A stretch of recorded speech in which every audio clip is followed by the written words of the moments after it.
مشاهدينا الكرام في كل مكان، اهلا بكم معنا الى حلقه جديده من برنامجكم قضايا واراء. بانتهاء فتره التسجيل في اللوائح الانتخابيه تكون مرحله اوليه واساسيه من المسلسل الانتخابي قد اكتملت في افق اقتراع 7 من اكتوبر الذي سيشكل الخارطه السياسيه الجديده للمغرب. وفي انتظار بدايه ولايه تشريعيه جديده نتوقف ضمن هذه الحلقه مع حصيله اجماليه للولايه التشريعيه التي انتهت قبل ايام، ولاية تعتبر الأولى من نوعها في ظل الدستور الجديد مع ما واكبها من محطات وما انبثق عنها من مخرجات. قبل تعريفكم بضيوف هذه الحلقة نتوقف مع هذا التقرير عن الجلسة الختامية للدورة الأخيرة من هذه الولاية التشريعية.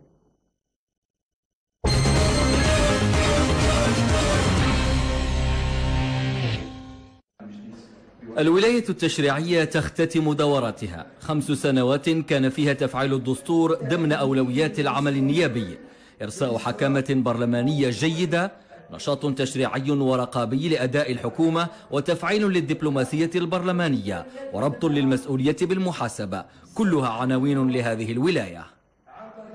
كان المجلس أمام تحديات كبرى، أولا القيام بدوره التقليدي اللي هو مراقبة العمل الحكومي والمصادقة على المشاريع أو إنتاج القوانين.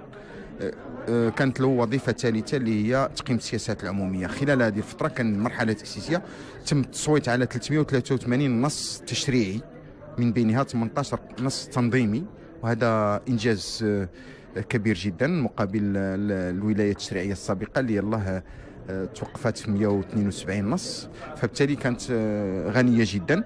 8500 تعديل اللي تقدموا به السيدات والساده النواب، هذه مساهمه في التشريع، اسئله شفويه، مساءله رئيس الحكومه، نقاش قوي ساخن حاد في بعض اللحظات، وهذا تعبير السليم ديال الديمقراطيه.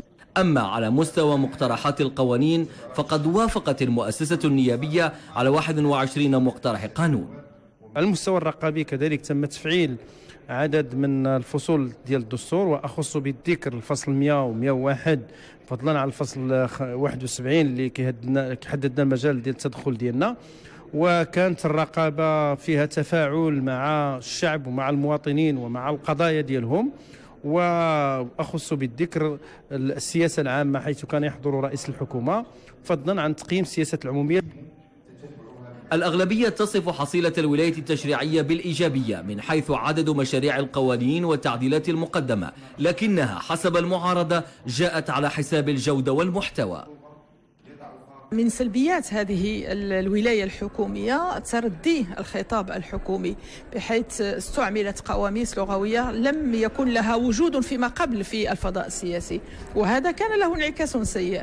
أيضا إرجاء كل القوانين المهمة بما في ذلك القوانين التنظيمية إلى آخر نفس في تاريخ هذه الولاية، مما جعلنا نشتغل بطريقة عشوائية في جلسات ماراثونية دون تعميق النقاش تحت عامل ضغط الزمان، من أجل المصادقة أو من أجل رفع عدد القوانين المصادقة عليها لكي تحسب للحكومة في حصيلتها، في حين أنها بكل أسف كانت على حساب الجودة وعلى حساب نوعية التشريع.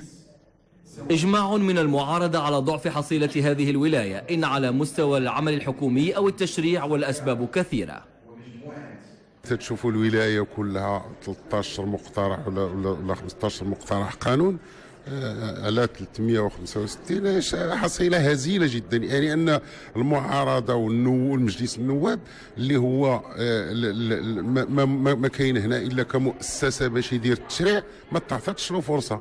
هذه المشاريع قوانين كلها اما قوانين كانوا داروها الحكومات السابقة، إما قوانين اللي جابتها الحكومة بأغلبيتها. أما المقترحات القوانين لا ديال الأغلبية ولا ديال المعارضة، تنشوفوا 13 قانون في الولاية، زعما حصة هزيلة جدا. ولاية تشريعية واصلت مسار الإنتاج والإصلاح والتأهيل ليكون مجلس النواب في مستوى المرحلة السياسية التي ولجها المغرب بعد المصادقة على دستور 2011.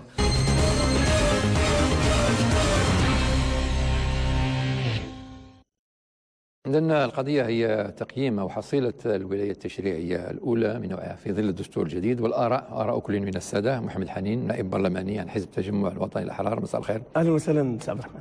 كلمة عن الموضوع. في الحقيقه تقييم الحصيله التشريعيه له اهميته في هذه اللحظه من زمننا السياسي، ولا بد لتقييم هذه الحصيله من ان نستحضر السياق التاريخي والسياسي اللي جات فيه هذه الولايه التشريعيه. ولايه جات مباشره بعد دستور 2011، وهذا الدستور اللي فتح مجال للولوج الى عهد جديد من الاصلاحات السياسيه والبناء المؤسساتي وحمايه الخيار الديمقراطي وتعميقه. نعم. إذن اليوم نحن سنتناول بالمناقشه حصيله هذه الولايه التشريعيه، هل من الناحيه الايجابيه ومن الناحيه السلبيه، والتحديات التي واجهت هذه الولايه التشريعيه. شكرا لك. من جانب المعارضه عن حزب الاتحاد الاشتراكي القوات الشعبيه، سعيد بعزيز، نائب برلماني، مساء الخير. مساء الخير، اهلا وسهلا. بخصوص الحصيله التشريعيه، اكيد اننا غادي ننطلقوا من منطلق اساسي الا وهو الجلسه الختاميه. فالتصريحات اللي جات في الريبورتاج والارقام اللي تذكرت داخل الجلسه الختاميه هي ارقام لها دلالات، ومن خلالها وكما سبق ان قلنا في جريده الاتحاد الاشتراكي انها حصيله هزيله وكارثيه، لانه الحصيله لا تقرأ بالارقام بل بالمضمون ديال المشاريع القوانين التي تم تمريرها، وايضا بالوقت والحيز الزمني اللي تخصص لهذه المشاريع القوانين. اضافه الى ذلك، السؤال المطروح اليوم الى اي حد يمكن ان نقول بان هذه الحكومه عملت على تنزيل الدستور تنزيلا ديمقراطيا في علاقتها مع المؤسسات التشريعيه؟ هذا هو السؤال الذي يجب أن نجد له حل، وأكيد أن من خلال الجلسة الختامية يمكن أن نعود إليها فيما بعد ونتطرق إلى أنه تعاطي سلبي مقارنة مع الاختصاصات التي جاء بها الدستور الجديد لفائدة رئيس الحكومة والحكومة عامة. شكرا لك. ونرحب ايضا سي محمد عرج، رئيس الفريق الحركي بمجلس النواب. كذلك جد سعيد بتواجدي معكم في هذه الحلقه لتقييم الحصيله التشريعيه. انا كنطرح التساؤل بأية مقاربه يجب ان نجيب على التساؤل الجوهري المتعلق بالحصيله التشريعيه لهذه الولايه. تقول بان هناك مقاربات متعدده، مقاربه دستوريه، مقاربه سياسيه، مقاربه قانونيه، ولكن لنكون موضوعيين لابد ان تكون هناك مقاربات متعدده. واعتقد ان هذه المقاربات يجب ان تنطلق بالدرجه الاولى من السياق التاريخي والسياسي والدستوري، لان هذه الولايه تميزت بدستور جديد جاء بمجموعه من المقتضيات، جاء بمجموعه من المكتسبات، ومن اهم هذه المكتسبات هي الصلاحيات الواسعه التي اعطيت للمؤسسه البرلمانيه، سواء على مستوى التشريع او على مستوى المراقبه او على مستوى تقييم السياسات العموميه. واعتقد بانه يعني نحن نسجل بايجابيه يعني هذه الحصيله، خصوصا واننا عملنا جميعا على تنزيل العديد من المقتضيات الدستوريه. وصلنا الى 18 قانون تنظيمي، ووصلنا الى ازيد من 632 مشروع قانون، وازيد من 21 مقترح قانون، اضافه الى كانت هناك تقنيات جديده في العمل البرلماني، خصوصا التقنيات المتعلقه بتقييم السياسات العموميه، اضافه الى كانت هناك تقارير للعديد من المؤسسات الدستوريه التي عرضت على المؤسسه البرلمانيه لاول مره، مثل التقرير ديال المجلس الوطني لحقوق الانسان وديال المجلس الاعلى للحساب. وبالتالي نحن في الفريق الحركي نعتقد ان هذه الحصيله كانت ايجابيه على مستوى التشريع، على مستوى المراقبه، وعلى مستوى تقييم السياسات العموميه، وسنعود الى ذلك بالتفصيل. شكرا لك. نرحب ايضا لاول مره معنا في البرنامج سي محمد الزردالي، نائب برلماني عن حزب الاتحاد الدستوري وايضا رئيس لجنه التشريع بمجلس النواب. شكرا الاستاذ عبد الرحمن. بدوري كذلك هي محطه لتقييم الحصيله التشريعيه يعني بعد دستور 2011، وكذلك يعني محطه حتى يعني نبين يعني من خلال هذه المناقشه للمتتبعين الدور الدستوري للبرلماني. الدور الدستوري للبرلماني يعني اللي يتمثل في الرقابة، يتمثل في التشريع، يتمثل في تقييم السياسات العمومية والدبلوماسية البرلمانية. وأذكر أن سقط سهوا ربما عند الأستاذ العرج ماشي 632 قانون وإنما 362 قانون. شكرا لك. إذا نبدأ معك سي حنين. رغم أن كل الجميع يعني أشار إلى أنه يعني هذه الولايات التشريعية تميزت بكونها تأتي بعد دستور 2011، إلى أي مدى يعني استفادت المؤسسات التشريعية من هذا الدستور؟ السي عبد الرحمن، لابد من تأكيد للرأي العام، تذكير على أن هذه الولاية هي ولاية تأسيسية، باعتبار أن دستور 2011 تضمن واحد العدد ديال القوانين التنظيمية اللي تتكمل الدستور، واحد العدد المؤسسات جديدة. بالتالي كان على البرلمان خلال هذه الولايات التشريعية أن يتفاعل مع هذه المستجدات وأن يجتهد من أجل تنزيل مقتضيات الدستورية الجديدة. بطبيعة الحال الدستور رفع السقف عاليا، والمواطنين المغاربة كلهم عندهم واحد الطموحات، كنت ينتظروا واحد شيء كبير وكبير جدا. البرلمان مجلس النواب بالخصوص قام بالدور ديالو في حدود طبيعة الحال الإمكانيات ديالو، الوسائل ديالو، بالرغم من التحديات المطروحة. لكن ما يمكنناش كما كانت الاعتبارات أن نؤكد على أن الحاصلة كانت هزيلة وكارثية كما استمعنا الآن، لأن هذا فيه، لكن عندهم أسباب يعتمدون عليها. يمكن أن نناقش الأسباب، لكن نحن كفاعلين برلمانيين شاركنا كلنا في هذه الحصيلة. جميع الفرق، جميع الفعاليات البرلمانية شاركت وساهمت بجهد مضني من أجل الوصول إلى ما تم الوصول إليه بدون أي تقصير.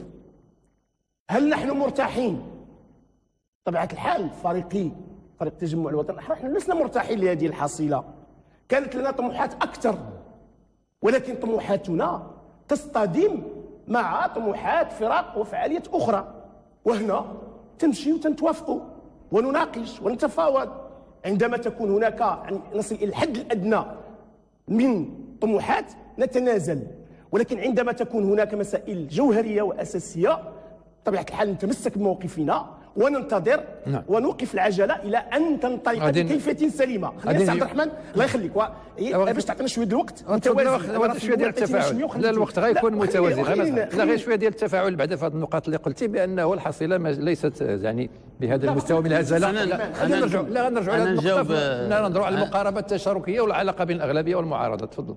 هذا هو الأساس. وحنا منين كنقولوا بأن الحصيلة هزيلة، أنا نمشي غير الجلسة الختامية وناخذ غير ما جاء على لسان رئيس مجلس النواب في كلماته. أولا من حيث الشكل ديال الجلسة الختامية، واش يعقل اليوم وفي دستور 2011 أنه الجلسة الختامية أن تمر في غياب رئيس الحكومة وفي غياب الوزراء، لأنه الوزير العلاقات مع البرلمان اللي بقى جالس في الجلسة الختامية. هذا استهتار واحتقار للمؤسسات التشريعية، وهذا يزكي النظرة السلبية اللي كاينة عند معظم المواطنين والمواطنات على الأداء ديال المؤسسات التشريعية وعلى دورها في لا يمكن اختزال الولايات التشريعية كلها في جلسة ختامية وحدة. أنا نقول لك أستاذ الرحمن، لأن غادي نزيد ما يتعلق أيضا اسمح لي نتكلم عن الحصيلة التشريعية. والجلسة الختامية هي جلسة لتجميع الخمس سنوات. الطريقة التي كانت تمر بها أيضا، لأن جبدوا الأسئلة المتعلقة بالسياسة العامة، فهي طريقة اللي كان فيها استبداد في الحيز الزمني المختص لرئيس الحكومة واستعماله لأغراض كما جاء في الريبورتاج اللي لا علاقة لها بالعمل التشريعي، بل أكثر من ذلك استعمال مصطلحات وأحيانا مشادات من أجل تحويل الجلسة إلى خارج سياقها الدستوري. أعود إلى الأرقام.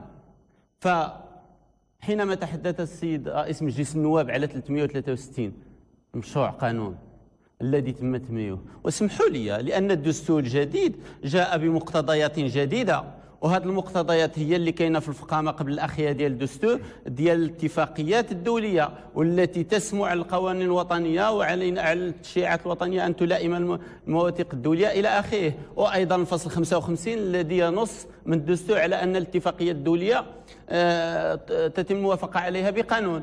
اليوم نقصوا لنا 139 اتفاقيه اللي جات في اطار الاختصاص الدستوري، وغتشوف الحصيله الحقيقيه.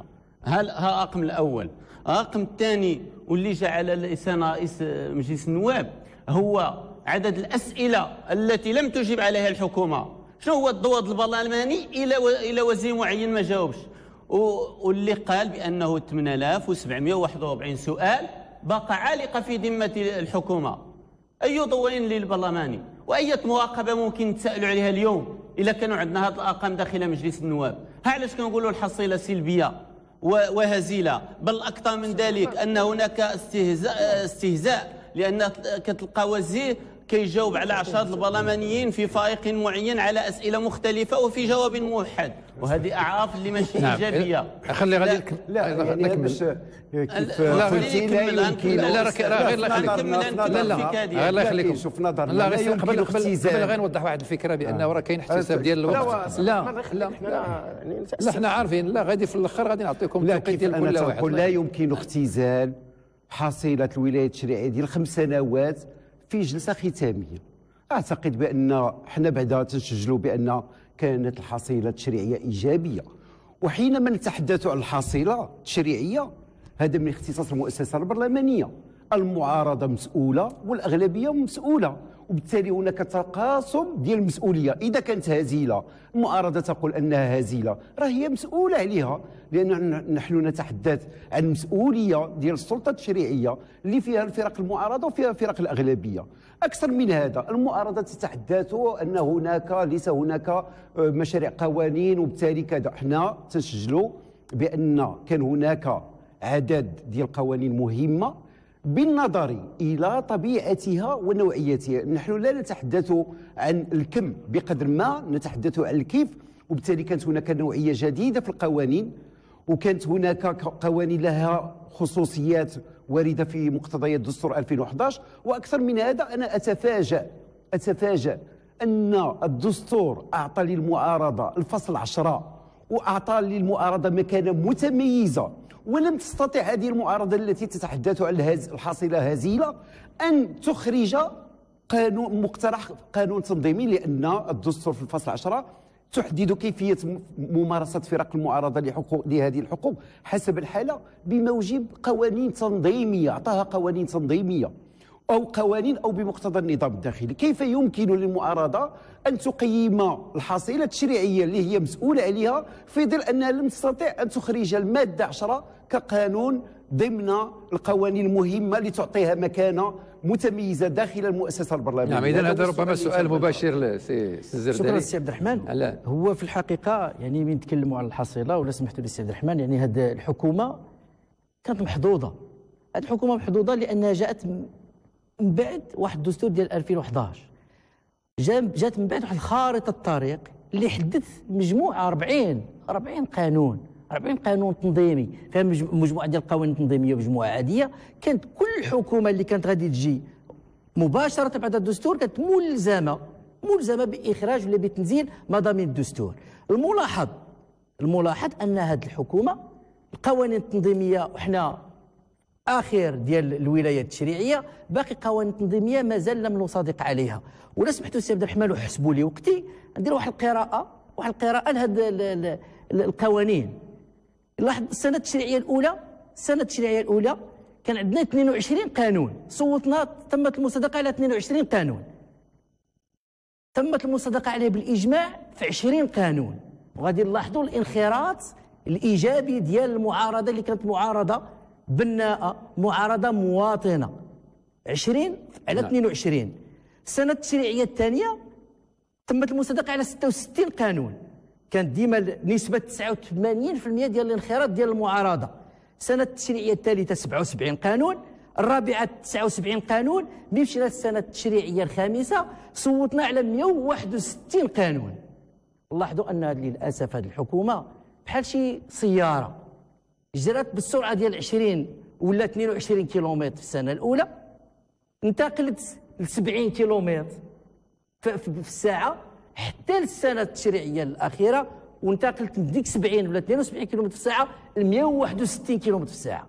وبالتالي من الروبورتاج يتكلم على كاين هذا جا على حساب الجوده، على حساب يعني كان واحد داخل البرلمان كل شيء اللجان مشتغله، وبالتالي نلاحظوا انه النواب او النائب البرلماني لابد ان يحضر في لجنته وما بقالوش الوقت انه يمشي يشارك في لجنه اخرى. كانت خارطه، كان مخطط تشريعي كذلك جابته الحكومه. كل شيء هذا للاسف انه كان واحد الهدر ديال الزمن التشريعي، كانت عدم عقلنه هاد 5 سنوات لتزيد مشاريع قوانين اللي كانت مهمه ومهيكله وتنظيميه وبالتالي احنا الا قلنا ان هذه الحصيله محتشمه ربما يرجع لعده اسباب. غادي نرجعوا لها من بعد. غير السي حنين يكمل لان كنت يتحدث على العلاقه بين الاغلال. ما خليتينيش طيب ماشي مشكل. لا بغيتي نوضح الرأي العام تيتبعنا باش تكون عندنا شويه ديال التفاعل. حنا تناقشوا الحصيله التشريعيه، الحصيله ديال الحكومه يمكن لكم السي عبد الرحمن تستضيفوا الحكومه باش تدافع على راسها. وبالتالي في الحصيله التشريعيه عندنا واحد 3 ديال الوظائف اساسيه: التشريع، وعندنا المراقبه ديال العمل الحكومي، وعندنا العمل الدبلوماسي. باش نكونوا واضحين في اش بغينا نقولوا. فيما يتعلق بالتشريع، بطبيعة الحال ما يمكنش نشوفوا الكم، واش 300 واش 400 واش 200، نشوفوا المضمون. اليوم عندنا ترسانة قانونية مهمة جدا اللي كلها تتعلق في الغالب بتفعيل مقتضيات دستور 2011. هذا غادي يخدم في المستقبل. كاين عندنا واحد العدد ديال النصوص اللي تتهم العيش ديال المواطنين. بطبيعه الحال غنتسائلوا واش هاد القوانين عندها شي تاثير مباشر على المواطن ولا لا. ما غيبانش دابا، لان واحد العدد ديال القوانين راه تصادق عليها وباقا ما تفعلاتش. مثلا ديال الهيئه ديال النزاهه ومحاربه الرشوه صادق عليها في هذه الولايه، ديال مجلس المنافسه في هذه الولايه، الحق في الحصول على المعلومه في هذه الولايه. هذا الشيء غيتفعل في المستقبل وغتبان الاثار ديالو الايجابيه على الحياه اليوميه ديال المواطنين. فيما يتعلق بالسرعه، معارضه اخوان في المعارضه تاخذوا على هذه الولايه التشريعيه على انها حتى السنه الاخيره عاد بدات الوتيره سريعه. السنه الاولى باش نذكر، السنه الاولى ما بدينا حتى لمارس. علاش؟ لان ما كانش عندنا نظام داخلي باش نشتغلوا. جا دستور جديد جاب كل شيء جديد، ما عندناش باش نخدموا، كان خصنا نديروا نظام داخلي جديد يتلائم مع الدستور الجديد. اذا بدينا تقريبا في مارس عاد بدينا نشتغلوا. اذا مشات لنا واحد شوف شحال الوقت مشى. من بعد قوانين راه ماشي غتجي دابا ونناقشوها دابا ونصادقوا عليها دابا، راه تتبغي واحد الوتيره ديال النقاش، خاصه القوانين التنظيميه اللي هي مكمله للدستور. والدستور كان ثمره ديال واحد المقاربه التشاركيه واللي فرضت بطبيعه الحال على ان هذيك القوانين التنظيميه خاصها تكون تخضع للمنطق ديال المقاربه التشاركيه. وكذلك مجموعه من القوانين اللي منصوص عليها في القانون. انا نعطيكم مثال ومعايا السيد رئيس لجنه العدل والتشريع. القانون ديال الحق في المعلومه 4 سنين وهو حنا تناقشوا فيه من 2012، من مقترح قانون ثم مشروع قانون بدينا تناقشوا حتى وصلنا لدابا عاد صدقنا عليه في 2016. اذا القوانين، لكن كاين قوانين اخرى اللي جات حتى لاخر لحظه، حتى السنه الاخيره كانت تناقش في اطار اخر. باش ما كانش تدبير الاولويات في القوانين ديال السلطه القضائيه راه 4 سنين وهي تتناقش في حوار وطني في واحد العدد ديال المسائل. القانون التنظيمي ديال الملتمسات وديال العرائض راه تناقش في حوار وطني واستغرق واحد المده كبيره. اذا خصنا نقولوا المسائل الحقيقيه للمواطنين. اذا ماشي قانون غنجيو دابا وغندخلوا واحد الاله ونخرجوا قانون نقولوا اجي نصادقوا عليه دابا. اذا هذه القوانين استغرقت واحد العدد ديال الوقت في النقاش، في التوافقات، في الاقتراحات البديله حتى تنوصلوا لديك الصيغه النهائيه اللي تجي للبرلمان. والبرلمان بطبيعه الحال راه عندنا ذاك المجلسين، تيجي الغرفه الاولى، الغرفه الثانيه، القراءه الاولى، القراءه الثانيه. اذا كاين مسطره ديال التشريع معقده، هذا الشيء اللي عطى الله. اذا اللي بغينا نقولوا من هذا الشيء كامل هو اننا نتكلموا بوضوح، لاننا حنا وجات في دابا هو انه واحد العدد ديال القوانين تصادقوا عليها الاخوان المعارضه معنا بالاجماع. هذا الشيء اللي قال السيد الزرداري بانه وبالتالي احنا ما عندناش عقده باش نقولوا هذا الشيء. كاين مقترحات قوانين مهمه تقدمت بها المعارضه وتبنيناها في الاغلبيه نظرا لوجهاتها ونظرا لاهميتها. قانون مهم ديال الكراء الاماكن المعده للسكن للكراء التجاري تقدم به الفريق الاشتراكي وانخرطنا فيه كاملين وساهمنا فيه، واليوم عندنا قانون ممتاز جدا باش ولكن نفس الفريق الرساله القانونيه ديالنا قوانين اخرى تيقول بانه عرقلتوها. اذا تجيني صعيب عليا انا باش انا ساهمت ونجي نقول بان هذه هزيله وهذه كارثيه. اذا اش من انطباع غنعطيوه للمواطنين، خاصه وانه مع الاسف الصوره ديال البرلمان هي سيئه ورديئه عند الراي العام، لان كاين واحد العدد الناس تيبغيو نعم. اذا خلينا نشوفوا المعارضه. خليه يجاوبك على السؤال. العمل البرلماني واش تتفهموا هذه المبررات اللي قال ديال انها مسطره معقده؟ لان اسمح لي الاخ عبد الرحمن، كاين سؤالين. اولا التشيع فيه حتى المساءله، وحينما يحضر رئيس الحكومه الى البرلمان في السياسه العامه هذاك عمل تشيعي، وباش غادي نقول ما نمشيوش غير القوانين ونشدوا القوانين وتقول لي هذا كاين فرق ما بين اسمح لي وتقول لي كاين فرق بين العمل التشيعي. شوف المواقبه داخله في العمل ديال المؤسسات التشيعيه، نحن نناقش حصيله المؤسسات التشيعيه. اسمح لي الله يخليك ما تخلي لا كنفصلوا وخليني ناخذ الحيز ديالي الزمني. تفضل. دور المعارضه في التشيع استصداته الأغلبية والحكومة. علاش؟ لأن احنا جبنا 51 مقترح قانون وهو أكبر عدد، والآن هذا العدد ديال 21 اللي تم التمييز ديالها والمصادقة عليها 7 ديال الفريق الاشتراكي، وذات أهمية، يعني الثلث في المقترحات القوانين الفريق الاشتراكي. وأنتم تعلمون أن الفريق الاشتراكي النواب البرلمانيين هم اللي كيشتغلوا على القوانين وعلى المقترحات وعلى التعديلات، ماشي جهات أخرى. وبالتالي فاحنا منين جينا في مقترحات القوانين 51 جينا بقوانين مؤسسه، وجبنا ضمان الحق في الوصول الى المعلومه، وجبنا احداث المركز الوطني للغات والثقافه المغربيه، جبنا قوانين تنظيميه الاستاذ الأعرج، مع ذلك ما كانش عندكم اطلاع على هذا الشيء جبناه. وجبنا ايضا مقترح قانون الا بغيتي نصاد عليك هذا الشيء نصادوا عليك، انا مسجل عندي. وجبنا ايضا تفعيل دور المعارضه طبقا لفصل 10، وتشبتنا في لجنه العدو التشيع ان تتم برمجته وما تمش البرمجه ديالو. المكتب هو اللي كيتحكم، ماشي المكتب فيه على المكتب ماشي الاغلبيه. على انت كتهضر لي على المكتب ديال اللجنه ما فيهش الاغلبيه، ما فيش. الا ما كانش انتم اللي الاغلبيه، انتم الاغلبيه الحقيقه العدديه، وانتم الان اللي تحاولوا انكم تطاولوا على الحقوق المعارضه في التشيع، والدليل على انه من 51 يلاه دوزتوا 7 الفريق الاشتراكي. اسمحوا لي، لانه احنا منين كنجيبوا قوانين مؤسسه، مقترحات قوانين مؤسسه، وعندنا 51، واحيانا كنمشيو القوانين اللي تعالج اشكالات اللي المواطنات والمواطنين كيعانيوا منها. المساله الاخرى، حينما تحدثت على هذا العدد قلت انه نحيدوا العدد الاتفاقيات، غادي تمشي 39%، غادي يبقى لنا ديك 60%. ديك 60% جاءت في واحد الزمان نهائي، لأنه الحكومة عندها 5 سنين، تجيبهم في السنة الثانية، تجيبهم في السنة الثالثة، تخلي إلى حين الضوء الأخيرة والشهر الأخير، أو لا كما يقع الآن وكتقولوا كاينة مقاربة تشاركية. القانون الإضراب هل تمت مناقشته مع النقابات؟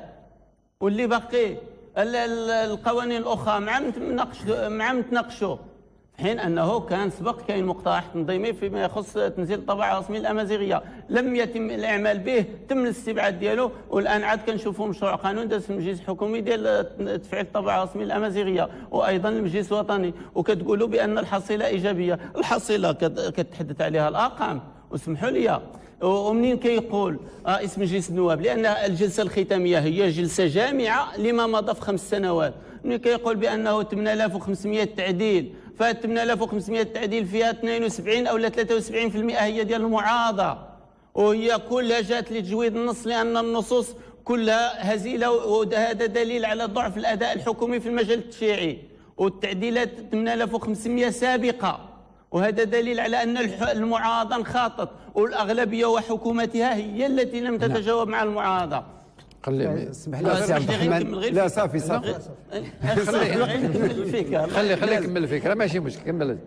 قلت هذا دليل على الضعف ديال الاداء الحكومي في المجال التشريعي، لانه كتجي لنا بقوانين مهترئه وكتطلب واحد الحيز الزمني، والان حتى النصوص اللي خرجت في اخر هذه الضوء فهي نصوص فارغه من محتواها، لان الدستور منين نص على اساس انه يكون عندي الحق في الحصول على المعلومه بقواعد جديده ونحافظ على الحقوق المكتسبه، ماشي نجي لو كنت انا غادي نمشي للاضاءه وناخذ دويه او منشور بطريقه عاديه، تجي دابا ترسخها في القانون وتعطي الاضاءه اجل 20 يوم، ما بقاتش شي هذيك الحقوق المكتسبه حافظوا عليها، بالعكس ان ضبطوا الحقوق المكتسبه، وبالعكس انه كان عندنا الحق في الحصول على المعلومه احسن مما هو عليه في ظل هذا القانون الذي سيتم صدوره. مساله ايضا لا خليه يكمل يتفاعل معك في هذه المساله. لا غير القوانين التنظيميه كيف قلنا ولايه تاسيسيه. غادي نجي لهذه القوانين التنظيميه بالدستور، ولكن انا لابد ان اسجل انه يكون واحد الخطاب سياسي مسؤول في المناقشه ديال الحصيله التشريعيه، وغادي نقولوا علاش، لاننا نهدف جميعا الى تقويه المؤسسات الدستوريه. غير خليني نكمل على مستوى التشريع، غنعطيك على مستوى التشريع. ناقشنا القانون الجنائي، مجموعه القانون الجنائي ديال اللي من اهم القوانين التي جاءت به الحكومه. لحد الان المعارضه تؤجل اجالات التعديلات في القانون الجنائي. حنا كنا غادي نصادقوا عليه في هذه الولايه الاخيره، في هذه الدوره الاخيره التشريعيه. الفريق المحترم عارض وطلب مرتين تاجيل تقديم التعديلات الى اصبحنا الى اجل ديال 23 غشت، وربما 23 غشت غادي تاجل الى اجل غير مسمى، امام قانون تنظيمي متعلق بالدفع بعدم الدستوريه، وامام قانون مهم يتعلق بمكتسبات مهمه جاء بها القانون الجنائي. هذا على مستوى التشريع. اذا احنا تنحسوا داخل الاغلبيه البرلمانيه ان هناك تعطيل للعمل التشريعي، كاين تعطيل، وانا تنسجلها خصوصا في اخر التقديم ديال الملتمسات ديال فرق المعارضه تطالب بتاجيل اجالات تقديم التعديلات، علما انه كان اجل واحد الفتره، زدنا الاجل الثانيه، دابا درنا الاجل الثاني، وبالتالي هذا يتبين ان المعارضه لا تريد ان تعمل على اخراج القوانين اللي هي موجوده داخل البرلمان والتي جاءت بها الحكومه، واللي هي فيها مكتسبات على مستوى تنزيل مقتضيات الدستور. هذه النقطه الاولى. النقطه الثانيه على مستوى المراقبه. لاول مره بعد ان صادقنا على القانون التنظيمي المتعلق باللجان النيابيه لتقصي الحقائق، المعارضه ترأست اللجنه النيابيه لتقصي الحقائق لم تعمل على تفعيلها.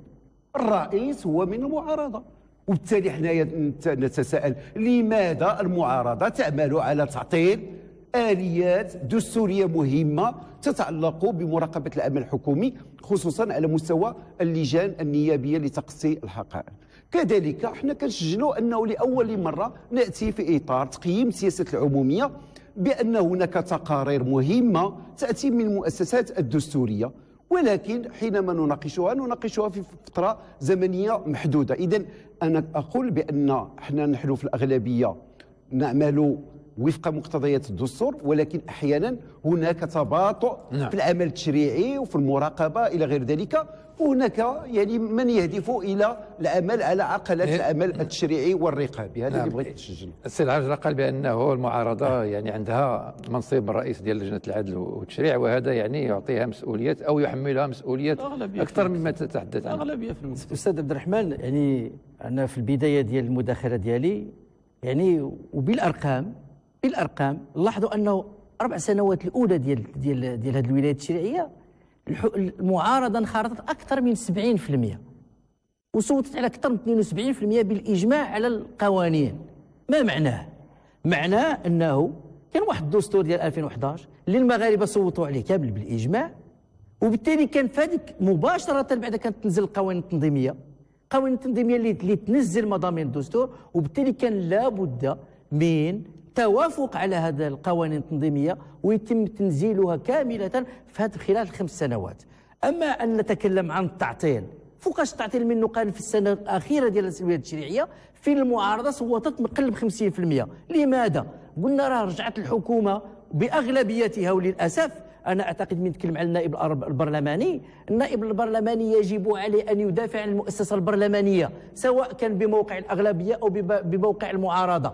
النائب البرلماني عبر اما الرقابه البرلمانيه او التشريع يجب ان يقوم بمهمته الدستوريه بغض النظر واش داخل مع الاغلبيه او خارجها. المعارضه بهذا الانخراط عبر كما جاء على لسان الاستاذ بعزيز انه من خلال التعديلات ديال القوانين اللي في الاربع سنوات الاولى كان واحد القبول ديال مجموعه ديال التعديلات جودت النص من خلال تعديلات الاغلبيه وتعديلات المعارضه، وخلقت هذا الجو انه كان واحد التوافق على مجموعه من القوانين.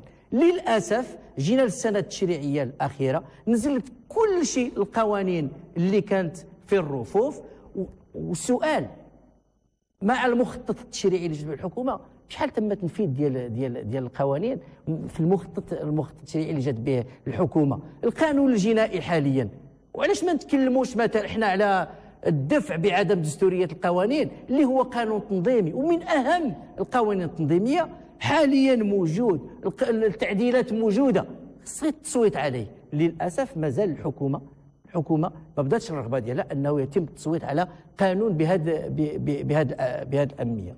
شكرا. نعم. الا عندك شي تفاعل باش بغينا نمروا كيف تحدثوا على السؤال، لا غنخليك الوقت. لا حيت تدوز واحد العدد الحوايج. انا في الحقيقه بكل موضوعيه اللي تيسمح هذا النقاش غادي يدوخ، ما عرفش شكون اللي عنده الصح شكون اللي ما عندوش الصح. هو الصح ماشي ضروري يكون ماشي لا حقيقه ما كاينش دابا التقاطع ما كاينش بيناتنا. يمكن تكون في الوسط ما عندكم. نقولوا راه كاين مجهود وكاين عمل خصنا، ومن بين المسائل التي نؤمن بها هي كيفاش نعزوا المكاسب ونطوروا المكاسب، وكيفاش نساهموا في المستقبل واللي غادي يجيو في المستقبل في انتخابات مقبله، كيفاش يعالجوا الاختلالات. حنا غنكونوا موضوعيين، اما باش نقولوا العدم ما كاين والو هادشي كذا. فانا في الحقيقه وحنا فاعلين معنا السيد رئيس اللجنه العمل البرلماني، تقرر ما تتوخذ هكا غتجي الاغلبيه وغتفرضوا. المكتب فيه اغلبيه وفيه المعارضه، التمثيل النسبي. هذيك اللجنه كل لجنه دائمه فيها التمثيل النسبي في المكتب، هو اللي تيقرر البرمجه. وانا سبق لي كنت رئيس ديال اللجنه وملي تنعيط للوزير تنقول له خصك تجي، راه عندنا تيجي. انا تنتفاجئ ملي تيقول لي السيد الرئيس دابا الدفع بعدم الدستوريه كاين والتعديل كاينه والحكومه ما بغاتش. انا غنبرمجو، غادي ناخذ القرار في المكتب وغادي نبرمجو، والحكومه غادي تجي وغادي تستجيب لنا، حنا تنصوتوا ماشي الحكومه. اذا كاين شي حوايج اللي خصنا فيما يتعلق بالقوانين تنقولوا بان تجينا مهترئه والفضل يرجع الى المعارضه لاطرائها. انا بغيت نذكر بواحد القاعده اساسيه وجوهريه في الانظمه البرلمانيه على المستوى العالمي. تشريع تتحكم فيه الاغلبيه لان التصويت وهذه الديمقراطيه. المراقبه تكون عند المعارضه في اطار التفاعل، في اطار الدفاع عن المصلحه العامه. تيكون التفاعل، تيكون التجاوب، تيكون التوافق، بحيث انه ما يمكنش يقول لنا اليوم شي واحد، حنا راح نعرفوا هذا الشيء، شي تعديل بغات تجيبوا المعارضه وتدوزوا، ولا ما بغاتش الاغلبيه راه ما يدوش. وهذا هو الواقع. هذا هو الواقع. اذا انت تقول لي واحد العدد التعديلات، هذا واقع لا باش تقول، لا السي عبد العزيز، ملي تقول بان واحد العدد التعديلات ديالنا دازت النصوص، قول بفضل التجاوب، بفضل التجاوب ديال الاغلبيه والتفهم ديالها والتفاعل ديالها. هنا غنكونوا موضوعيين ومنصفين للمجهود الذي يبذل في اطار التفاعل. اما باش نقول لا حنا راه تنجيو تنفرضوا، راه ما يمكنش. فيما يتعلق بالمقترحات القوانين، كامل عندنا مقترحات قوانين، الفرق كلها عندنا، حنا وصلنا لواحد العدد كبير ديال مقترحات قوانين، ولكن الفرق النيابيه هي اللي ما تمشيش تدفع بهذوك المقترحات قوانين، وتنوقعوا في المزايدات.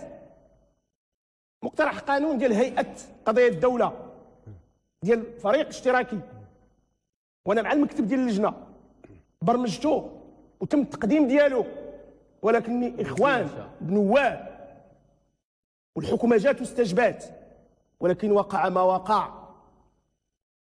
شنو واقع؟ اشرح لنا ماذا وقع؟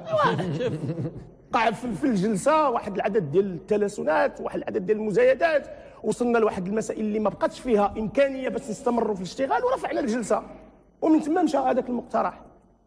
كنا غنربحوا واحد المقترح مهم. شكون تيتحمل المسؤوليه في هذا السياق من اللي قانون النواب الاغلبيه من هنا ومن لا الاغلبيه لا سمح لي انا شاهد في المحضر ترجع له وتعرف هذا الشيء.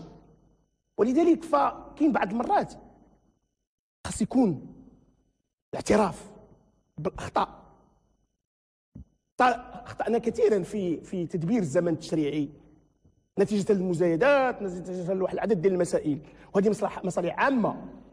اليوم حنا في التقييم ديال السياسه ديال الحصيله في الاخر خاصنا نخرجوا من هذاك المنطق ديال العدميه وديال راه ما كاين شيء وكذا، وحنا غادي نتوجهوا للناخبين ونقول لهم الله يخليكم باش نجدوا هذه المؤسسات. انا غادي نقول بانه كنشكوكم على الاعتراف ديالكم بالخطا في تدبير الزمن التشريعي.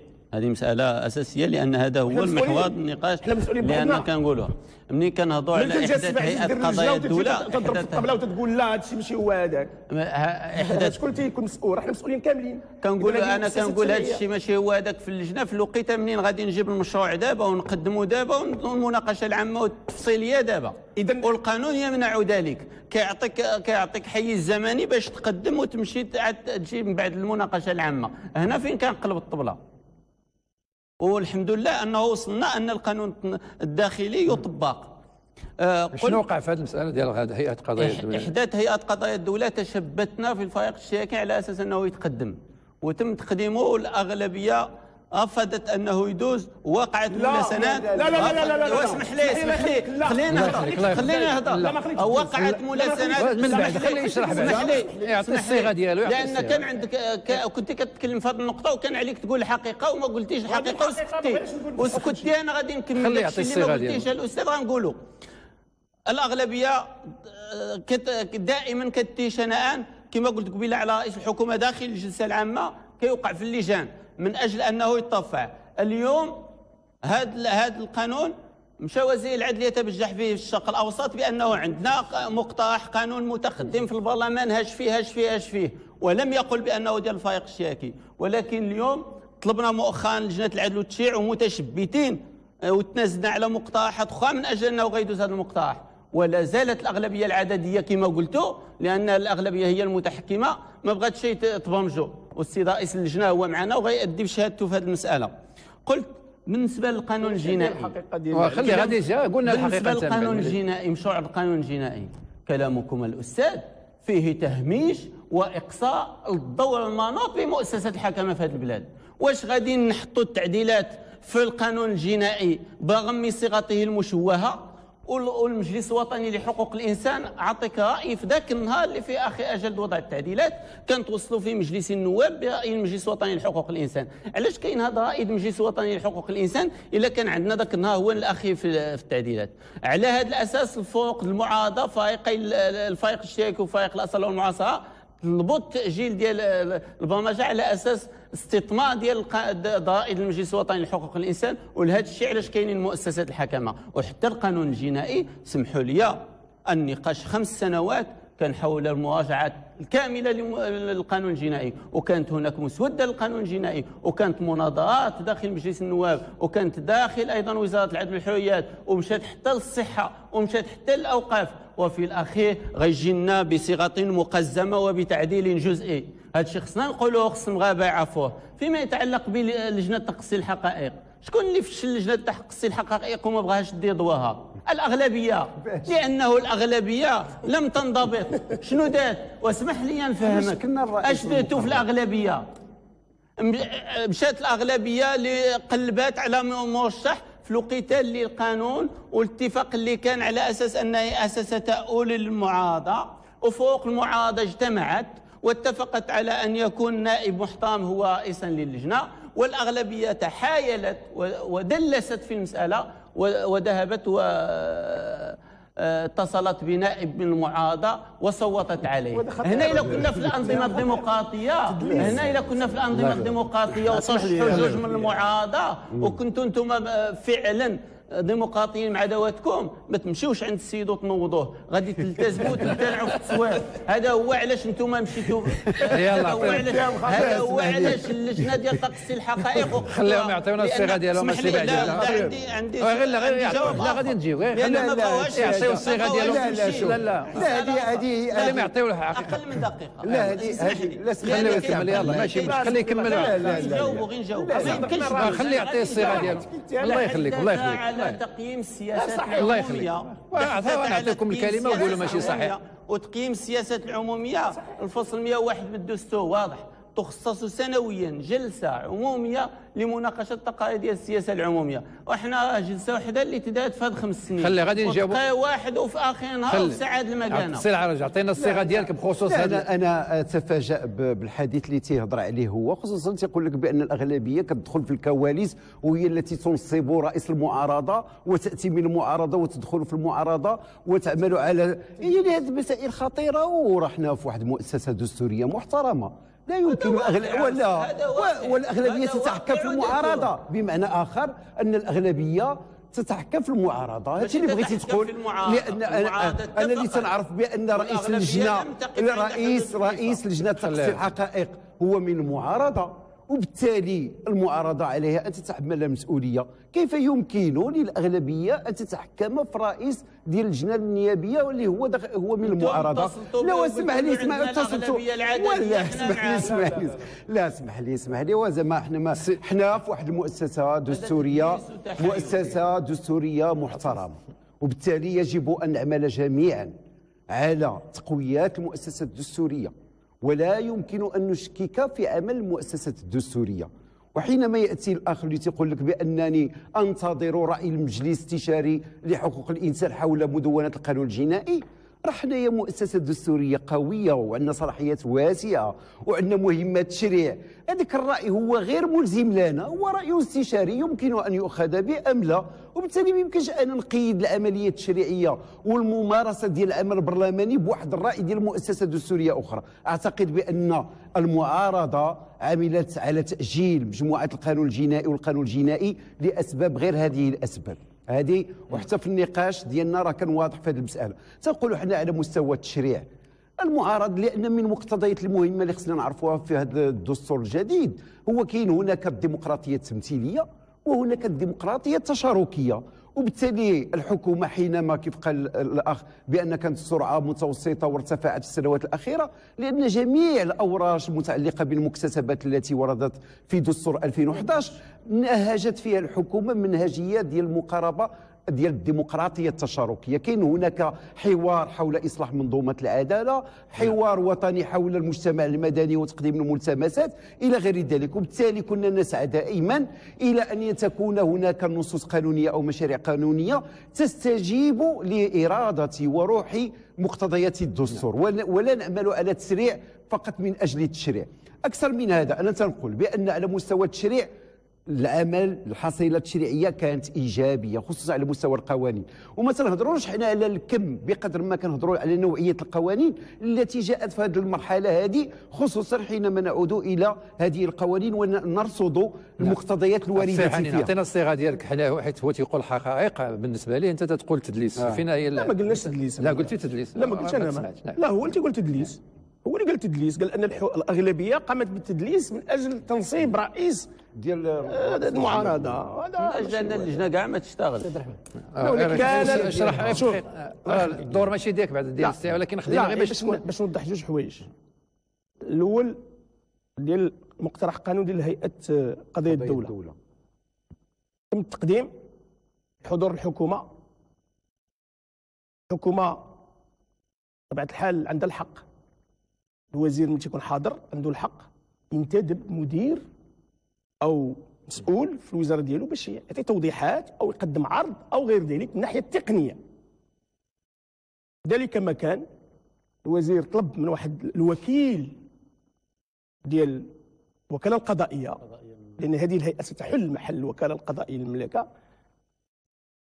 طلب منه ان يقدم عرضا. الاخوان في الفريق الاشتراكي عارضوا ذلك وطالبوا منه ان يتوقف عن القاء ذلك العرض، ووقع ما وقع من ملاسنات كلام من هنا وهناك. الشيء اللي ادى الى اننا هذه الحقيقه. لا ماكنتيش حاضر، الله يخليك، ماكنتيش حاضر. هذه الحقيقه، الله يخليك، هذه الحقيقه. اذا تم العدول عن ذلك، وقررت الحكومه ان تقوم بتهيئ مشروع متكامل في هذا المجال. فيما يتعلق ب لن تقص الحقائق، انا تعطت التوضيحات الكافيه. انا اللي تيهمني في هذه الجلسه هذه، واللي بغيت يوصل غالبا كان من المؤمل اليوم، اننا نعطيو للمغاربه اشنيه الايجابيات ديال هذا العمل اللي غادي نجيو غير نعطيو الكلمه. لا راح الدور ماشي ديالك انت التوضيح. لا خليك دقيقه. الدور ديال السي، لان خدينا له الحق ديالو في الكلمه. الا سمحت سي عبد الرحمن، هي في الحقيقه نطلب من الاخوان غير باش توضح. لا باش توضح، ماشي الدور ديالك. سي عبد الرحمن سمحتوا نطلب من الاخوان يعني ما يحتكموش ليا كرئيس لجنه العدل التشريع. انا هنا بصفتي يعني في المعارضه. مين يكون رئيس لجنه العدل التشريع انا رئيس للجميع.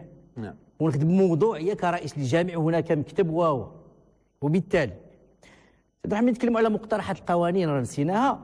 مقترحات القوانين اللي حاليا محالة على المجلس عددها 241 مقترح، تمت المصادقه على 21، نسبه 8%. نعم 8% فقط.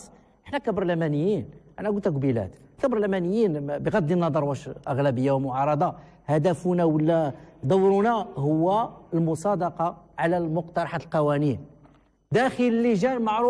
معروف لدى اللجان ومكاتب اللجان اشكاليه في برمجه ومناقشه المقترحات القوانين.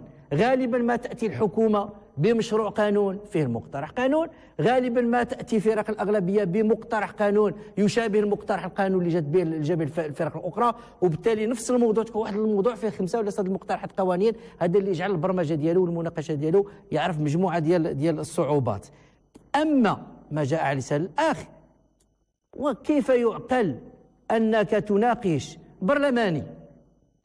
انا المهنه ديالي استاذ عبد الرحمن هو طبيب، انا طبيب، مهنتي طبيب، وكيف يمكن لي كطبيب لوحدي ان اتقدم بتعديلات مثلا في القانون المتعلق بالحصول للمعلومه، في القانون المتعلق بعدم الدستوريه، وبالتالي لابد اذا كان شي مؤسسه دستوريه، مؤسسه الحكمه اللي يمكن ان ناخذ برايها، المؤسسات القانون المتعلق بالوصول للمعلومه تمت المصادقه عليه، من بعد عاد يبدا الراي ديال المجلس الوطني لحقوق الانسان، صوتنا على الهيئه الوطنيه للطبيبات والاطباء، من بعد عاد جا الراي ديال المجلس الاقتصادي والاجتماعي والبيئي. بالتالي علاش كاين هذه المؤسسات الدستوريه؟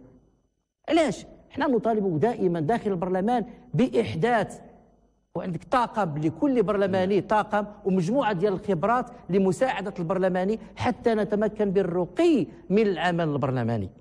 نعم. استاذ عبد الرحمن نقطه في نصف دقيقه استاذ عبد الرحمن. وهو نحن في نهايه هذه الولايات التشريعيه، وحاليا احنا جالسين هنا والفصل 86 من الدستور يجبرنا على المصادقه على كل القوانين التنظيميه، وهذه نقطه لابد ان نناقشها. الحكومه هي تلزم الحكومه وليس البرلمان. الحكومه وباقي لنا 3 ولا 4 القوانين التنظيميه، 3 القوانين التنظيميه لحد الان مازال لم تحل بعد على مجلس النواب. في 3 دقيقه. لا انا غير اللي بغيت نقول بان ما يقوله الاستاذ كنا حاضرين، وحنا اللي منين الوزير كيجي وكيقول لك هذا المقترح سياتي على شكل مشروع، هذه احنا ولفناها في هذه الحكومه، ماشي غير في احداث قضايا الدوله، حتى احنا جبنا الوكاله الوطنيه للسلامه الطرقيه في 2013 وقالت الحكومه ستاتي بمشروع وما جات به حتى لهذه الايام، وفيه هذا ضياع الزمن التشريعي وفيه ضياع ايضا لحقوق المواطنات والمواطنين، وهذا علاش وقع الاحتجاج على اساس ان المقترح سيكون مقترح وغادي يتبع الاجراءات ديالو، الا انه المشادات جاءت من الاغلبيه وانتم حاضرين وكنتوا رئيسا للجنه انذاك. باش ننتقلوا بالنقاش الله يخليك، نتحدثوا على ان دابا كيف قلتي السي العاج قال تدني الخطاب المسؤوليه ديال من الان، ربما المشاهدين حتى من خلال النقاش تعطيهم واحد الفكره. الان لازم نتكلموا شويه على الصوره اللي عند الشعب على البرلمان، هذا كما قلتي الجلسات شنو اللي تيوصلهم، الى اي مستوى العمل اللي يقام به داخل البرلمان، والجميع تعرف بانه كاين التركيز الاعلامي او الاهتمام الشعبي ديما على الجلسات، لكن داخل اللجان كما تتهضروا الان عطيتونا معلومات على انه عمل كبير وجبار تيتقام داخل اللجان ولكن ما تيوصلش للعموم المواطنين. الان شنو في نظركم الصوره اللي واصله لدى المواطن على البرلمان، وكيفاش يمكن التحسين ديالها من خلال اعطائه شنو هو الدور او الانجازات او المكتسبات المنجزات اللي تيقوم بها حقيقه؟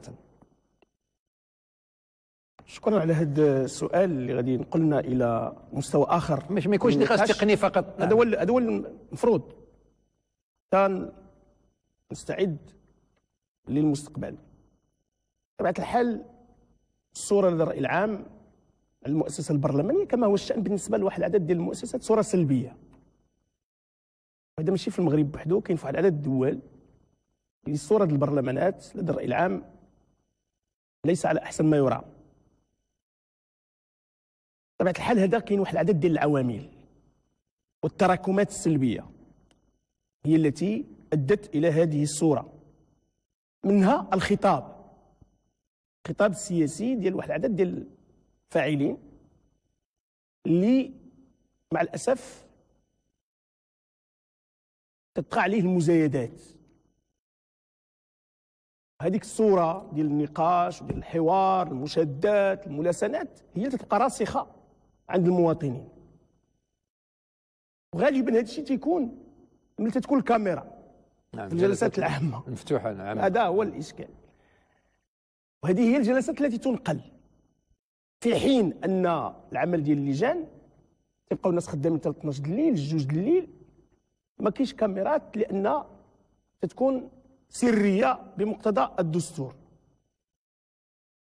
عمل جبار من نقاش، من عمل الى اخره، سواء بالنسبه للتشريع او بالنسبه للجلسات اللي بدا يعقدها البرلمان للمراقبه ديال واحد العدد ديال المؤسسات العموميه. وهذا جديد في الممارسه ديالنا البرلمانيه. واحد العدد ديال رؤساء المؤسسات العموميه والمديرين المؤسسات العموميه بداو تيجيو للبرلمان وتحضروا في اللجان ويقدمون تقارير عن انشطه الادارات التي يديرونها، وتيكون واحد النقاش مهم وجدي جدا، وهذا اللي خصو يوصل للراي العام.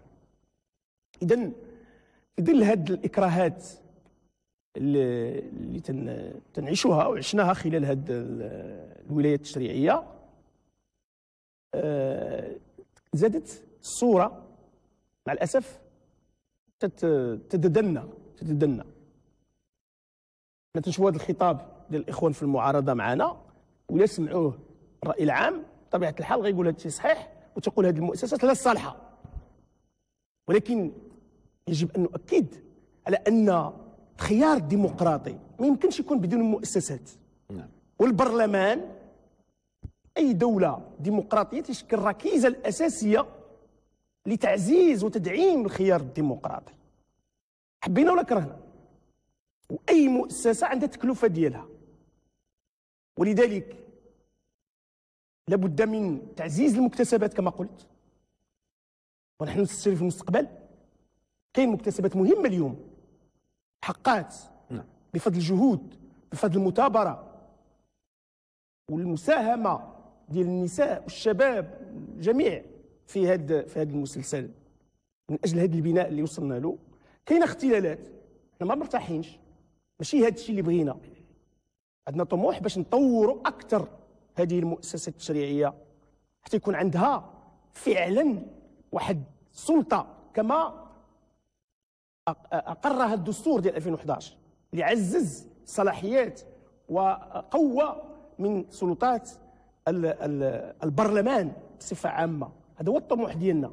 في اطار طبيعه الحال النظام عنده مجلسين، تفاعل ما بين مجلس النواب ومجلس المستشارين، وهذا يتطلب تضحيات ويتطلب مجهودات وانخراط الجميع من اجل تطوير هذه المؤسسه لا تبخيسها. سي عزيز، اذا جانب من هذا الاهتمام الشعبي والاعلامي تيتم خلال الجلسات، خصوصا الجلسات الشهريه لمساءله الحكومه بحضور رئيس الحكومه. تحدثت قبيله على انه خص تكون جلسه سنويه ايضا، لكنها ما كانتش. شنو رايك في هذه الجلسات؟ كيف ساهمت في بلوره يعني صوره لدى الراي العام المغربي؟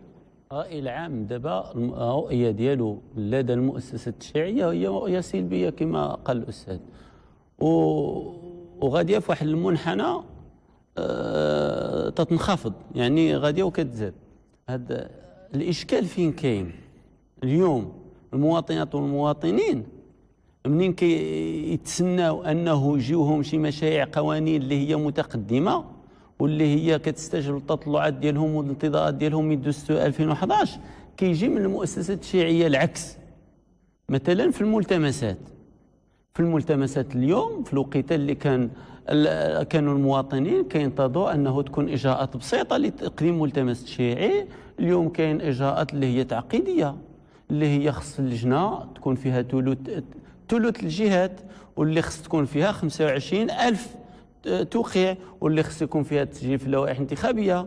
وهذا الشيء ما كانوش المواطنين كينتظروه لما قالوا نعم للدستور ولما تعاقدوا على الدستور. ايضا فيما يتعلق ايضا بالعائد، والمواطنين كانوا كينتظروا انهم يقدموا عائد للجهات، للمجالس الاقاليم، للسلطات المحليه، لادارات مختلفه. اليوم جينا وقلنا لهم السلطات العموميه هي رئيس الحكومه ورئيس مجلس البرلمان، والا بغيتي رئيس الحكومه حطها عند الاداره المحليه ويصيفطوها له.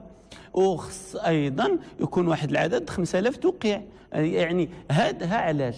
لان المواطن لما قال نعم للدستور قال على اساس انه يكون تنزيل ديال واحد التنزيل ديمقراطي ويمكنوا من المشاركه. هذا ما كاينش. المواطن ايضا من النائب برلماني في منطقه معينه يقدم واحد المجموعه الاسئله، ان نقدم سؤال على طريق مثلا تخدمت واحد الطريقه ماشي صحيحه، وعوض انه الحكومه تبادر الى ارسال لجان والجواب على السؤال باش تعطى المواطنين باش يعرفوا مدى صحه ما يقال، الحكومه كتاخذ السؤال وكتحطه في الارشيف. ملي كتقول له سؤال حول ولاده رضيعه ولا شي حاجه والوفاه ديالها لان ما كاينش حضانات، ما كاينش كذا، ما كاينش كذا، واللي المواطنين كيتبعوها والوزير ما كيجاوبش. ها الاشكالات العميقه اللي خصها نمشيو لمقترحات قوانين. احنا المقترحات اللي كنجيبوا جبنا مجموعه مقترحات مؤسسه، وجبنا مقترحات اللي عندها ارتباط مباشر بمشاكل يعيشها المواطنين والمواطنات. مثلا النفايات، جبنا مقترح قانون ديال منع استيراد النفايات، ما تمش تجاوب معاه، والمواطنين باغيين قانون ديال منع استيراد النفايات. وهذا اشكال، لانه هذا القانون ديال استيراد النفايات الخطيره امتى تدا في 2012، وكنا امتنعنا وانسحبنا من اللجنه على اساس انه باش ما يتناقش. كان قانون في 2006 كان قانون ما فيش استيراد النفايات الخطيره، ولكن في 2012 جاء تعديل الماده 2 وتمت الموافقه عليه. وهذا احنا قدمنا مقترح والمواطنين انتظروا، وانتم باش شفتوا المواقع الاجتماعيه والتفاعل مع هذا الموضوع، ولكن لم يتم برمجته. مثلا قدمنا الان مقترح يخص الهيئات البين المهنيه، واللي هو من بدق على منتجي الزيتون في اقليم قسيف، وهذه مشاكل اللي هي معاشه، لانه كيخافوا ان الهيئات البين المهنيه مستقبلا يكون المحولين هما اللي غادي يكونوا محل المنتجين اذا كانت ازدواجيه في الصفه. والان كينتظروا يتناقش ومازال ما يتناقش. ايضا ما يتعلق بالمحاسبين، لا واسمحوا لي، لان هنا الا بغيتوا تعرفوا علاش المواطنين الا بغيتوا تعرفوا علاش المواطنين كينضوا ديك النظره السلبيه، لانه خصو يلقى ذاته في التشريع، خصو يلقى ذاته في ذاك الاهتمامات النائب البرلماني، وهذا هو الاشكال اللي مطروح. سي العجب، بخصوص يعني تعامل الحكومه مع البرلمان، وتحدث على انه مجموعه من الاسئله ما تجاوبش عنها، لوحظ ايضا في خلال الحصيله غياب مجموعه من الوزراء عن بعض لا يعني خصني انا كان السؤال كان عندك مهم نجاوبك عليه، عاد ننتقل للسؤال الثاني. انا تقول بان المسؤوليه ديال البرلماني هي مسؤوليه اولا اخلاقيه وسياسيه، المسؤوليه السياسيه واخلاقيه ديال الاحزاب السياسيه وديال النخب، ويجب ان نعمل جميعا على تعزيز ثقه الراي العام في المؤسسات الدستوريه، وان نتصدى لكل من يشكك في امن المؤسسه الدستوريه، لان هذه المساله مهمه، وخصنا دائما ان نعود الى الاحتكام الى الديمقراطيه، وان نعمل جميعا على تدبير الاختلاف بطريقه ديمقراطيه. انا تنظن باننا حنايا كنطلقوا من هذه المعطيات وهذه الركائز الاساسيه في النقاش ديالنا. خص يكون تعزيز الثقه ديال الراي العام، تكون هناك أنه نتصدى لكل من يشكك في عمل المؤسسات الدستورية إلى غير ذلك. هذه المسألة ديال الأخ اللي تيقول لك بأن الحكومة وكذا وكذا راه كانت عرضت أمام القضاء الدستوري وأمام المجلس الدستوري، والمعارضة في الجلسات الشهرية رئيس الحكومة انسحبت من هذه الجلسات، خصوصا فيما يتعلق بالتوقيت الزماني، واحتكمنا إلى المجلس الدستوري، والمجلس الدستوري أعطى الأحقية للحكومة. وهذه قضايا راه كاينه، يعني مقتضى قرار صادر عن المجلس الدستوري فيما يتعلق بالقضيه ديال انسحاب المعارضه فيما يتعلق بالتوقيت الزمني ديال رئيس الحكومه. والان المجلس الدستوري انصف الحكومه في هذا المجال وفي العديد من المجالات. احيانا حتى المعارضه احيانا تقدم المقترحات وهي تندرج ضمن المجال التنظيمي، هي احيانا لا تميز ما بين المجال ديال القانون والمجال التنظيمي، وتقدم مقترحات بما فيها هذا المقترح المتعلق ديال وزاره التجهيز ديال واحد الهيئه الى غير ذلك، هذه يندرج ضمن المجال التنظيمي. وهذا الدستور واضح تيقول لك اذا كان هذا المقترح يندرج ضمن المجال التنظيمي للحكومه ان تدفع بعدم الاختصاص. وكانت هناك مقترحات كانت امام لجنه العدل والتشريع الى غير ذلك، وذهبنا الى القضاء الدستوري وقال فيها فيما يتعلق بان تندرج ضمن المجال التنظيمي. اذا حينما نضع المقترحات اولا يجب ان نتاكد هذا المجال هل يندرج ضمن مجال القانون ام مجال التنظيمي. هذه راه اشكاليه مهمه في هذه المساله هذه، لذا تقول بانه لا بد ان نسعى جميعا الى تقويه المؤسسات الدستوريه في البلاد وان لا نعمل على التشكيك في ما نقول به. صحيح اذا هذه المساله هذه غير تصحيح. تفضل. صحيح. المعارضه تميز بين القانون التنظيمي بين النص التنظيمي والقانون. انا اقول لك هنا الوكاله الوطنيه للسلامه الطرقيه دفعات الاغلبيه رئيس فريق محترم والحكومه بالفصل 77 على اساس توازن الماليه ديال الدوله، ومن بعد جابت نفس المقترح في المشروع ماشي على اساس لا، لكن راه مشاو هو هذا التشريع كاين مقترحات دابا الى المجلس الدستوري، وهذه الوظيفه العموميه ديال السيد اللي انت كتهضر عليها ماشي نص تنظيمي، وكاله جابتها الحكومه المجال التنظيمي وليس المجال لا، انا غير نصلح لك الاستاذ لان جابتها الحكومه كمشروع. يعني كاين قوانين ذهبنا الى القضاء الدستوري. وفيما يتعلق بالتوقيت الزمني ديال جلسات الاسئله ماذا قال المجلس الدستوري فيها؟ يلا قل لي حينما انسحبتم من جلسات رئيس الحكومه وذهبنا الى المجلس الدستوري والمجلس الدستوري انصف التوقيت الزمني. الاستاذ اذا هذا السؤال خصك تجاوب عليه. انا نجاوبك عليهم بجوج. فيما يتعلق بهذا قلت في البدايه بان رئيس الحكومه استبدادي في الحيز الزمني المخصص بالاسئله العامه، وكيتخذوا ماشي للجواب على الاسئله الساده النواب، بل حينما حتى يتكلم يقول السيدات والساده المواطنين ماشي السيدات والساده النواب. انتم في الاغلبيه كالمعارضه كتصبحوا لا شيء امام رئيس الحكومه. المجلس الدستوري انصفنا، انصف الاغلبيه وانصف الحكومه. هذا اللي رئيس الحكومه. لا، الواحد خص يكون موضوعي في الجواب ديالو. انا حينما ذهبتم الى المجلس الدستوري انا كنعاود الكلام الا ما فهمتيش. انا كنعاود القرار ديال المجلس الدستوري. انا كنعاود لك الجمله التي قلتها بالحرف. الجملة اللي قلتها بالحرف هي هذه، أن رئيس الحكومة استبدادي في استغلاله للحيز الزمني المخصص لأسئلة السياسة العامة. غير السي حنين سولني واش كاين توازن. كاين توازن في التوقيت، كلكم تقريبا بثلاثة بنفس التوقيت، لكن السي زردالي هو اللي عنده نقص. تنتمنى أنه يعوض في التدخل ديالو هذا داخل. لا انت نقصتي شويه، عندك واحد 5 دقائق ناقصه بالنسبه لي. مازال ما دخلتش انا. لا غنزيدكم مره رابعه مازال ما دخلتش. لا باقي النوبه ديال الرابعه. هو تيتكلم باختصار ولكن راه من حقه انه سي عبد الرحمن من نتكلموا على مؤسسه البرلمان، واتفقنا على انه البرلمان كل برلماني خصو يقوم بعمله كبرلماني كان في المعارضه ولا كان في الاغلبيه. حاليا المواطن تساؤل، كل شيء المواطن يسالوا شنو دارنا البرلماني. انا كرئيس جماعه حضاريه في مدينه اقولها ما كاين بس قولها قولها للناس. كانت عندنا سؤال من الاسئله الشهريه في سياسه المدينه، ومع رئيس الحكومه طرقنا الى مشكل اللي تعاني منه المدن الصغيره، ومنها من بين هذه المدن الصغيره هي مدينه احفير. وتطرقنا الى مجموع ديال المشاكل اللي نعيشوها حاليا في احفير، لدرجه انه احنا داخل هذه المدينه لا نحلم بمسبح ومسرح وسينما. حاليا ما زلنا نحلم احنا في المدينه بدار شباب، بتعبيد الطرق، بالصرف الصحي، يعني البنيه التحتيه ديال المدينه. سي عبد الرحمن، الا جيت بمجموعه ديال الاسئله كتابيه او شفويه وطرحها للسيد يا اما السيد الوزير اما طرحها الى السيد رئيس الحكومه، الناس ديال المنطقه اللي انت تمثلهم واخا انت تمثل الامه كامله ينتظرون جوابا وفعلا على السؤال اللي طرحته. عندك اشكال مثلا في المستوصف الفلاني، الناس تنتظر احداث مستوصف ولا سكانير ولا مؤسسه تعليميه او ما شابه ذلك. جوج النقاط اللي اجهضتهم كان عمل برلماني اغلبيه ومعارضه، وللاسف اجهضتهم الحكومه. النقطه الاولى هي القانون ديال التنظيمي المتعلق بلجنه تقصي الحقائق. لجنه تقصي الحق كان اجماع اغلبيه ومعارضه على على على على على المقترح على المقترح. لماذا اجهضته الحكومه؟ النقطه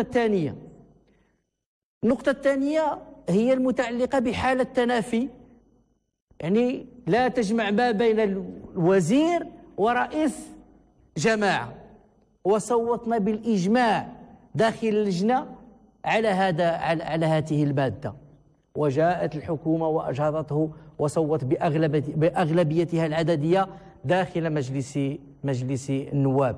يعني تساؤلات من تكلم عن العمل البرلماني وكبرلماني. انا اعتقد البرلماني مثل الدول الاوروبيه ومن الدول الاخرى خص يكون عنده واحد الدور برلماني بغض النظر الى انتمائه واش الاغلبيه ولا الى المعارضه. اما على لجنه العدل والتشريع، فالرقم اللي عندي حاليا عدد الاجتماعات 198 اجتماع داخل لجنه التشريع، عدد الساعات 593 ساعه و30 دقيقه داخل لجنه العدل والتشريع. وهذا العمل اللي ما يبانش للمواطن، العمل اللي يبقى الى ساعات متاخره، 2-3 ديال الصباح، 4 ديال الصباح، لدراسه ومناقشه مجموعه من اما مقترحات او مشاريع قوانين. من بين كذلك اللي جت به المعارضه عندما كنا نناقش القوانين الماليه، دائما كنا نقترح في التعديلات ديالنا دعم مباشر للعائلات الفقيره والمعوزه اللي عندها يعني حالات ولا وضعيات اعاقه حاده. اقتراحاتنا كانت في السنه الاولى، في الثانيه، في الثالثه، ودائما كانت ترفض، الى ان جاءت في السنه الرابعه والخامسه الحكومه بخلق ولا باحداث صندوق لدعم هذه الفئه. مقترح قانون كذلك جاء به الفريق ونعتبره مهما جدا، مقترح القانون متعلق بالحقوق العينيه.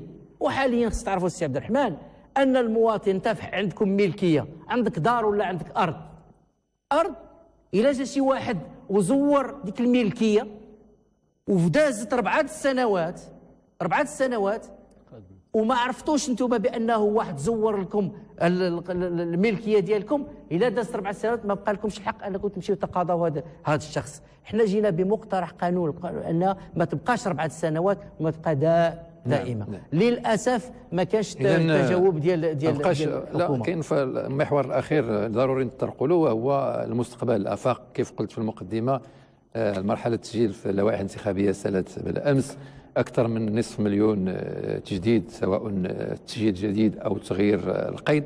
الان شنو اللي خص يكون في الانتخابات الجايه في الولايات التشريعيه الجايه، خاصه ان الخطاب الملكي السامي ديال عيد العرش وضع النقاط على الحروف، أشار إلى مجموعة من الاختلالات، قال بأنه يجب وضع المواطن في محور العملية الانتخابية.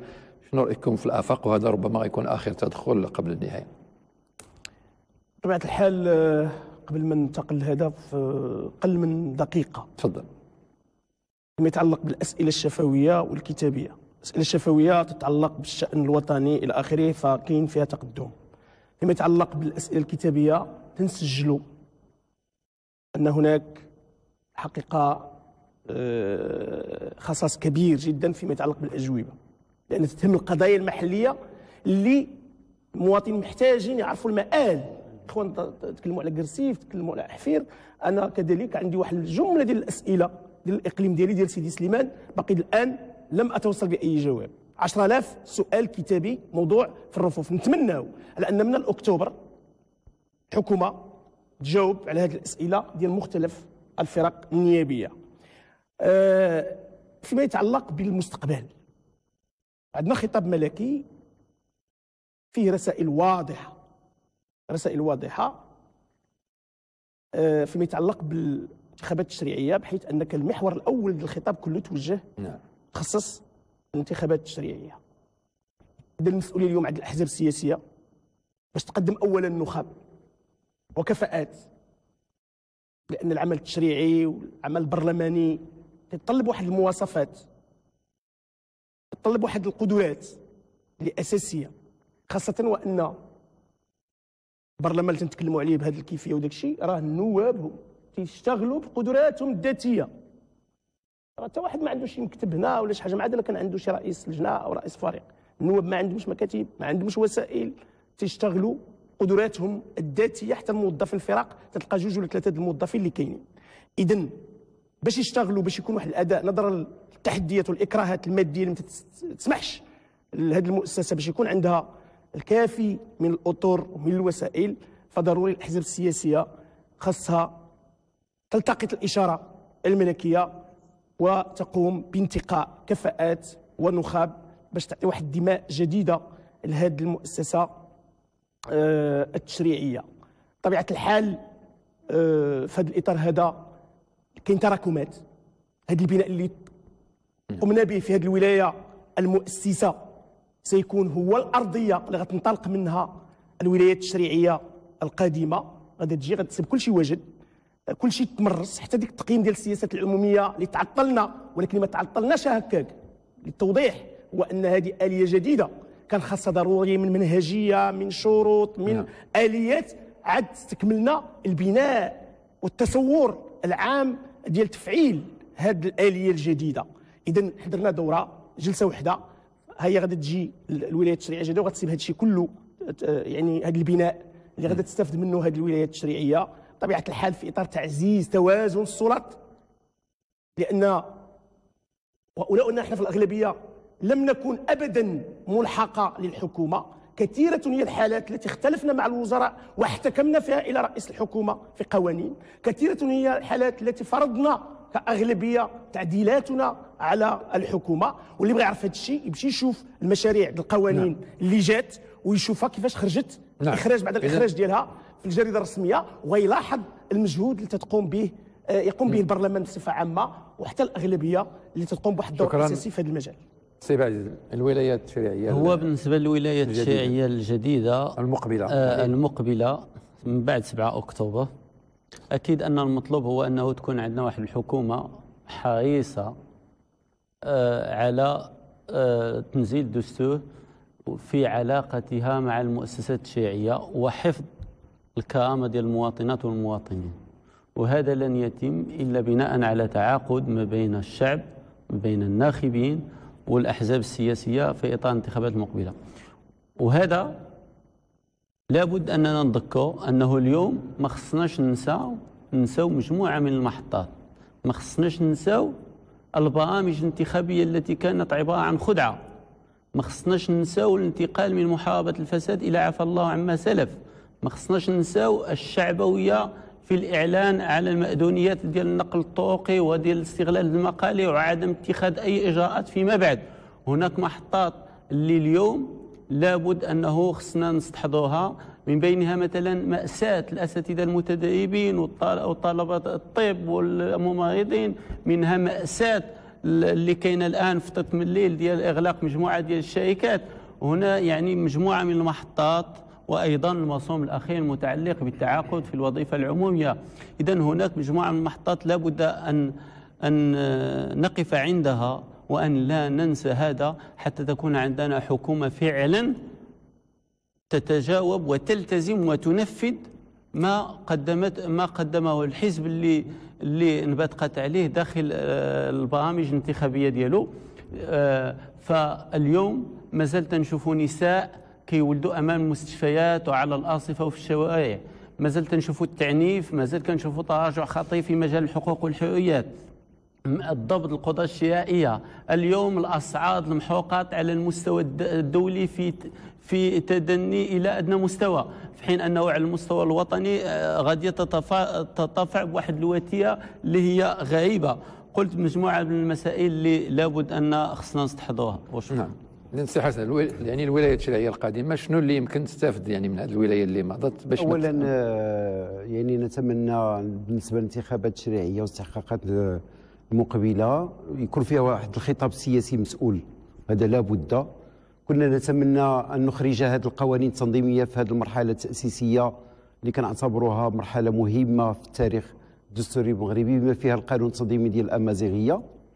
ولكن فيما يتعلق بالولاية المقبلة نحن نعلم جميعا على أننا صادقنا على مجموعة من القوانين اللي مهمة في هذه الولاية، الحق الحصول على المعلومة، واحد المجموعة ديال القوانين ديال الهيئات الوطنية لمحاربة الرشوة إلى غير ذلك من القوانين، السلطة القضائية. إذا نحن متفائلون في انطلاق هذه المؤسسات الدستورية ديال السلطة القضائية، ديال المجلس الأعلى للسلطة القضائية، ديال إخراج قانون ديال يعني دخول حيز التنفيذ القانون ديال حق الحصول على المعلومة. ديك الاستراتيجيات الكبرى اللي درتها الحكومة في هذه الولاية غتكون الانطلاقة ديالها، ونتمنى يعني مستقبلا أن نعزز هذه المواصلات ديال الإصلاحات، خصوصا في إطار تعزيز ثوابت ديال الخيار الديمقراطي الذي نريده جميعا لهذا البلد. وشكرا.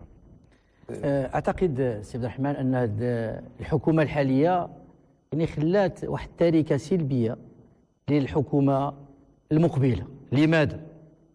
لان كل للاسف ولو مشروع ولو قانون واحد في كل هاد 362 ولا عدد ديال القوانين، ولو قانون يعني تم يعني رئيس الحكومه رفقوا بدراسه الاثار للقانون، وهذا معمول به في مجموعه ديال الدول.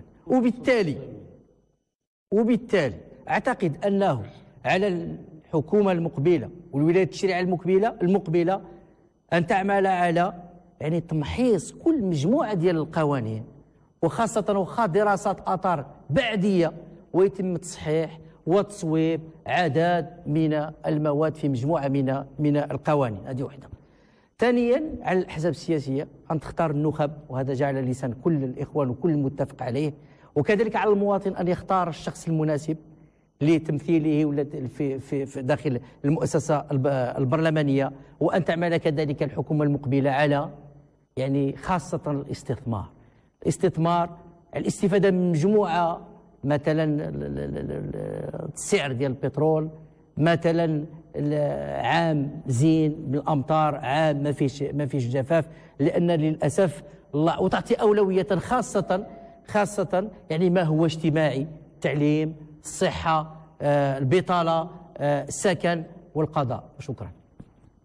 إذا بقات واحد دقيقه لكل واحد، الا يمكن عباره عن خاتمه ولا شي نقطه ما تكلمتوش عليها باش بطبيعه الحال باش تكون يعني هذه الامال التي نعلقها جميعا على الولايه التشريعيه المقبله لابد من انخراط المواطنين. عندنا خطاب ملكي واضح في هذا المجال، لان الاختيار تبقى عند المواطن باش يتفاعل. بطبيعه الحال المواطن عنده امال، عنده طموحات. نامل على ان الحكومه المقبله والبرلمان المقبل يحقق تلك الاهداف وتلك الانتظارات التي لا زالت عالقه، ولانها مرهونه بتنزيل وتفعيل مختلف المؤسسات التي اليوم القوانين ديالها واجده، وبالتالي عندنا تراكمات ايجابيه لابد من استغلالها في المستقبل. سيدي عزيز، كلمه اخيره. اظن انه العكس، تراكمات هي تراكمات سلبيه، وعلى الحكومه المقبله ترجعنا للنقاش عاوتاني. لا ان تفادها، سيما اننا اليوم امام تمرير مجموعه من القوانين اللي التنزيل ديالها غيكون مع بدايه الحكومه المقبله، وبالتالي فاحنا عندنا مشروع قانون ديال الاضراب غادي تلقى الحكومه والنقابات الحكومه المقبله والنقابات امام الامر الواقع التنمية ديال القانون الإضافي أيضا الحكومة المقبلة مجموعة من الأمور اللي الحكومة تفادت أنها تجيبها في السنوات الأولى وخلتها على أساس أنها تكون وجها لوجه مع الحكومة المقبلة، وبالتالي فهذا إيهان على أساس أن الحكومة المقبلة دي تعديلات اللي غادي تكون تنبثق فعلا من رحم الشعب وتستجيب للمعطيات الموجودة. الحكومة لا زالت تناقش القوانين التنظيمية، ناقشت القانون التنظيمي ديال الإضراب ديال الأمازيغية ديال اللغات، ووفق مقتضيات المادة 86 من الدستور هي ملزمة بإحالتها خلال هذه الولاية التشريعية التي ستنتهي في 13 أكتوبر. هناك تكون دورة استثنائية الآن، هناك ربما تكون دورة استثنائية، هذا لا يمنع من الناحية الدستورية.